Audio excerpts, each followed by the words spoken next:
Welcome to another episode of Lake Placid Football Dynasty. In this episode, we're just gonna run down the goings on in the NCAA. Okay, 12 teams to our schools have decided that they no longer want to play college football, so they're ending their programs. And right now, you're seeing a list of those schools.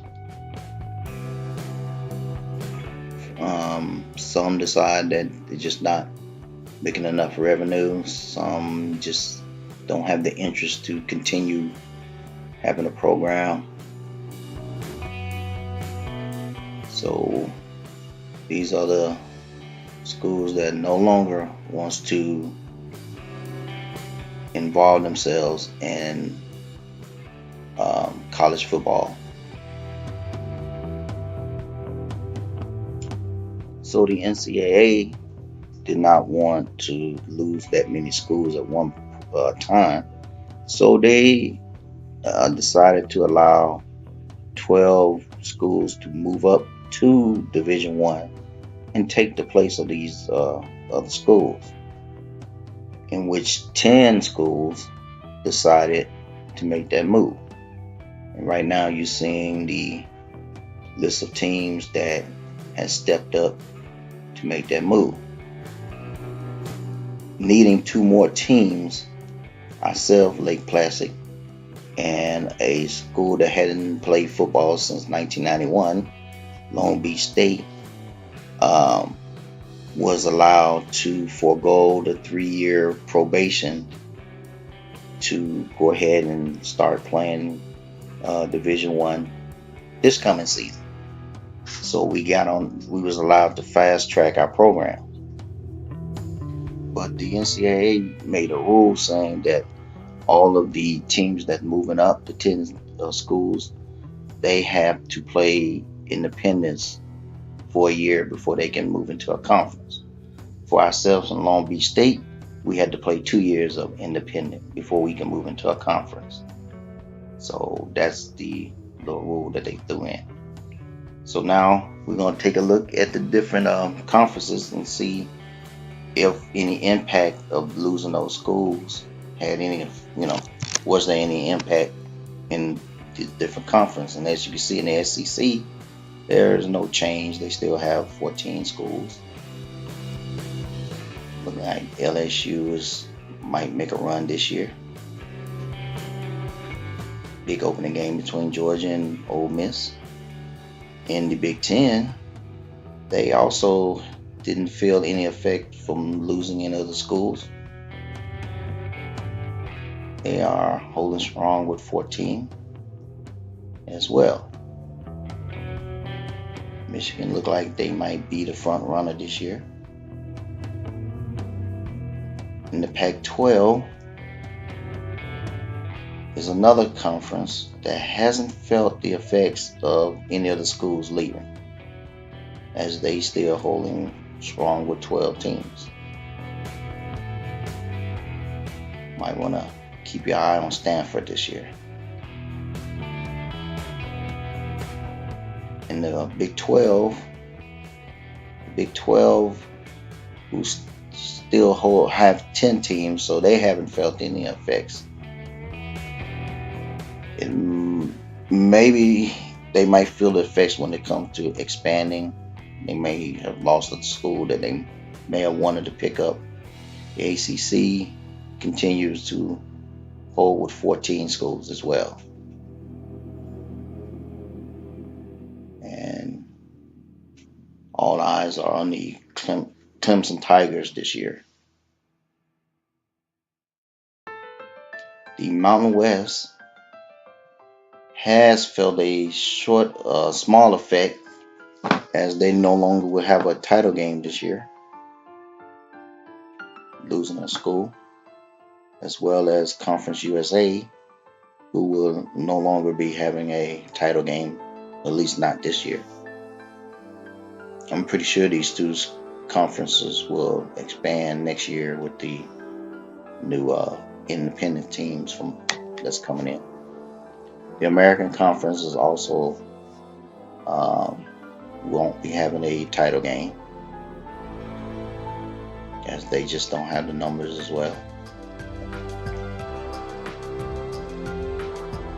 In the Sun Belt, which hasn't had a large number of teams in a while, so they won't be having a title game also. And the MAC conference was the conference that took the largest hit of schools, and not only will they not be having a title game, they are down to 6 teams, so they took a big hit.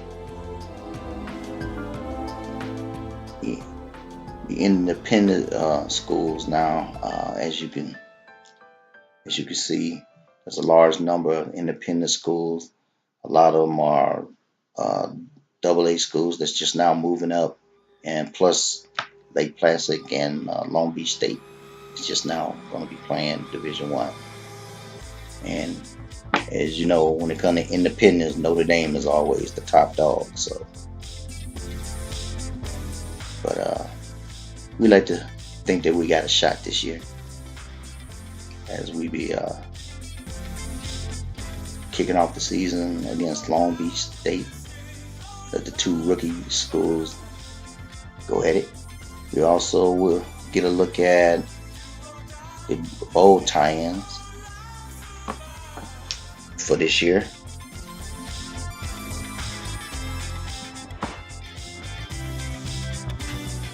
As you can see, the SEC will continue to play in the Sugar Bowl. The Big Ten and the PAC will continue to play in the Rose Bowl. And the ACC will play in the Orange. And the Big 12 is one of those conferences that's probably going to play like 1 year in the Sugar, 1 year in the Orange. They'll probably have a rotation too. And in the Fiesta Bowl, we'll start a rotation with the non-Power 5 schools. So the Fiesta Bowl would not be hosting a Power 5 school for a while. They'll be rotating Conference USA and the Sun Belt and the MAC and the American Conference. So this year it will be Conference USA and the Mountain West.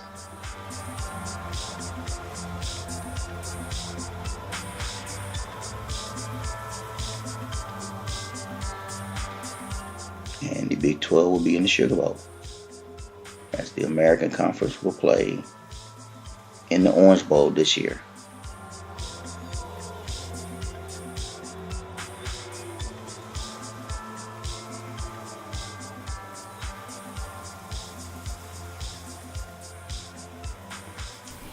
Okay, so let's take a look at the preseason poll.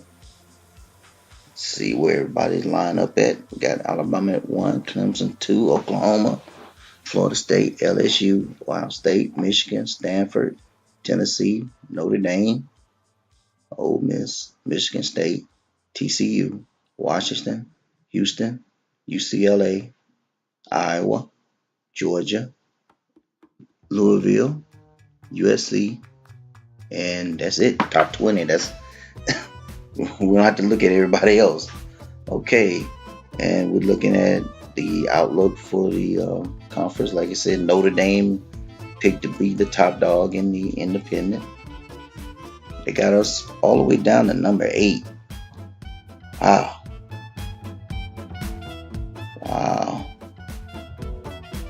It's a long way down. That's a lot of independents. 18 independents right now. I'm going to take a look at the ACC. Picking Clemson to win the Atlantic Division. North Carolina to win the Coastal Division. And Clemson to win it all. Picking Houston to win the American Conference. Picking Oklahoma to win the Big 12. Picking Ohio State to win the Leaders Division and Iowa to win the Legends Division. And Ohio State to win the conference championship. Picking Western Kentucky to win Conference USA. Picking Toledo to win the MAC.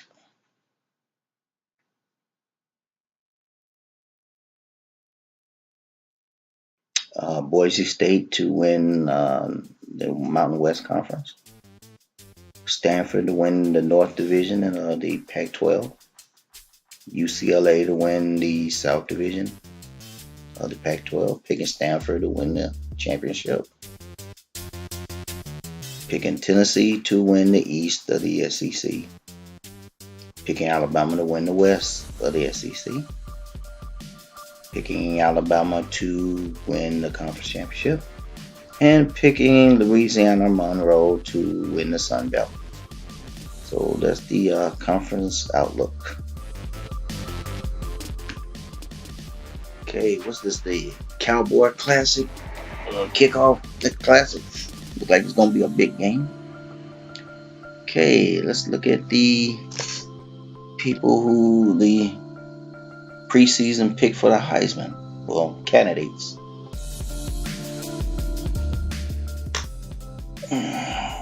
Well, if I have my glasses, I can see who they are.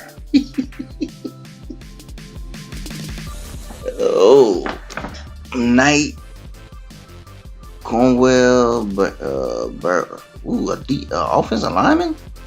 I don't know about that. Okay, looking at All Americans, I'm pretty sure none is from Lake Placid. Preseason All American. That means there's a chance that they may not make it. Just depends on how their season go. Who's this Cornwell? I don't know him. Okay, first and second team. Well, let's see if we got any all independent from Lake Placid. Wow, Notre Dame, right? First team, all Notre Dame. Notre Dame, Notre Dame, Notre Dame, Notre Dame, Notre Dame, Notre the doggone Dame. Okay, second team. Okay, it's BYU. Hey, we got one. Martin Mann, my man. Number 68, 6 feet from New Jersey. All right, freshman. Okay, we got one. We got a preseason all independent left guard. All right, the rest is BYU and some more Notre Dames. Whew. Independent's gonna be rough.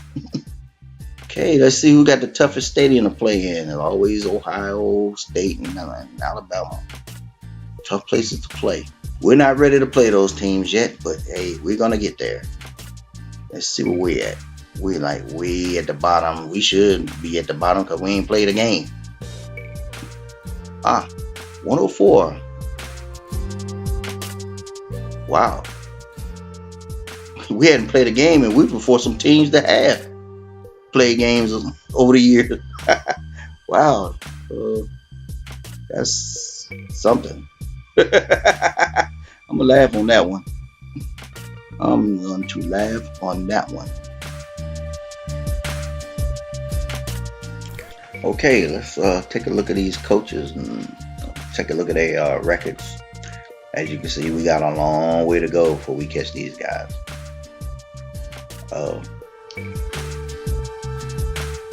All right. So that's the outlook around the NCAA. I want to thank you for watching, and the next episode will be our last preseason things we need to do before we start playing, and then on with the season. So we'll see you then. Thank you. Bye.